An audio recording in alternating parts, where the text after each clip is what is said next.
I cheated on my husband, but not for the reason you think. My name is Clara. I'm 31 years old, and I cheated on my husband.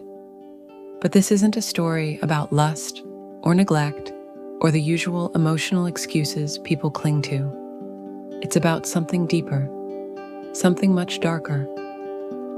My husband, Daniel, was a good man.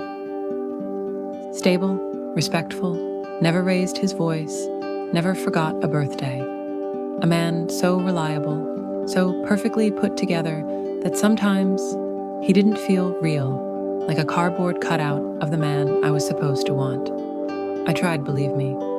I gave him 7 years of loyalty, but year by year, I felt myself vanishing into the wallpaper of our perfect little life. It started with a box. He was away on a business trip to Boston. I was in the basement looking for old photo albums when I found it. A gray duct-taped box tucked behind insulation. No markings. I shouldn't have opened it. But I did. Inside were old notebooks, pages filled with handwriting that didn't quite look like his, though it was undeniably familiar. There were lists, observations, timelines, about me, my daily routines, my conversations, my movements, even intimate things, what I wore when he wasn't home, who I messaged, when I looked distracted during dinner. At first, I thought it was some sort of therapy journal, maybe a coping tool, but the entries became obsessive. They included dreams I never told him about, private thoughts I'd written in my journal. Word for word, I felt sick. I confronted him when he got back. He didn't deny it. He just looked at me, blank-faced, and said, "It's important I understand you." No shame, no emotion, as if spying was a form of love.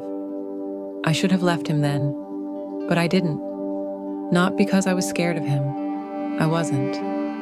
I was scared of the void, of not knowing who I really was without the mirror of his attention. Sick, I know. That's when I met Julian.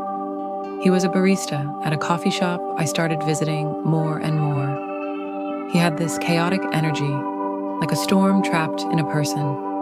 Tattoos, messy curls, nicotine fingers. He didn't know who I was. He didn't watch me. He just looked, raw and unfiltered. It started with coffee, then conversation, then longer walks. Then one night, I didn't go home. I should feel guilty, but I don't. Not for sleeping with Julian. The betrayal I committed was something else, something worse. Julian wasn't just an escape. He became an obsession, not like Daniel's cold, calculated fixation. Julian lit a fire in the parts of me that had grown cold. But obsession is a double-edged blade. I started lying to both of them, staying up late with Daniel, pretending, waking up early for Julian, hiding. 2 lives, 2 Claras. Then the accidents began. My phone would ring, but no one was there. Photos of Julian and me, ones we never took, started showing up in my inbox. One day, Daniel came home with a cut on his forehead.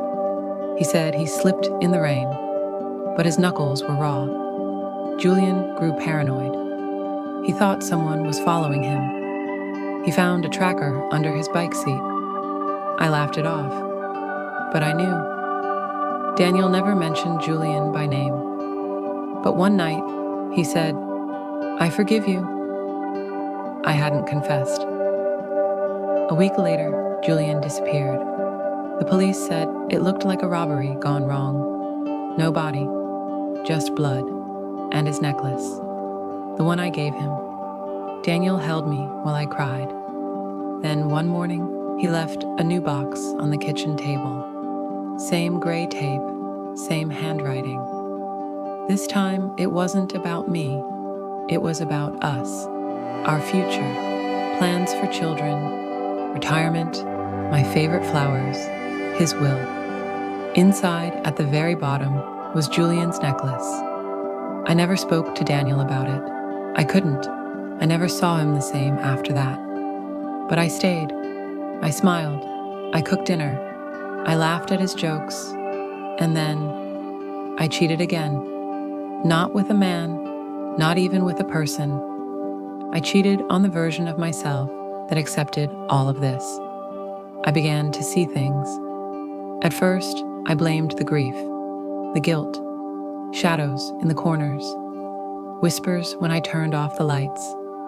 I started hearing Julian's voice in the shower, smelling his cologne in places he'd never been. Daniel noticed. He began to sleep lighter, always waking before me, watching, waiting. I found a camera hidden behind a bookshelf, and when I confronted him again, he didn't argue. He just said, "It's important I keep you safe." From what? That night, I dreamed of blood under the floorboards, of Julian screaming without a mouth. I woke up gasping, nails dug into my palms.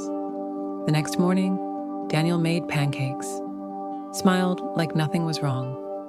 I smiled back, but inside, I was unraveling. So I did what I had to do. I went back to the basement, back to the box, but it was gone. Instead, I found a newer one, smaller, labeled Final Entry. Inside it, a mirror.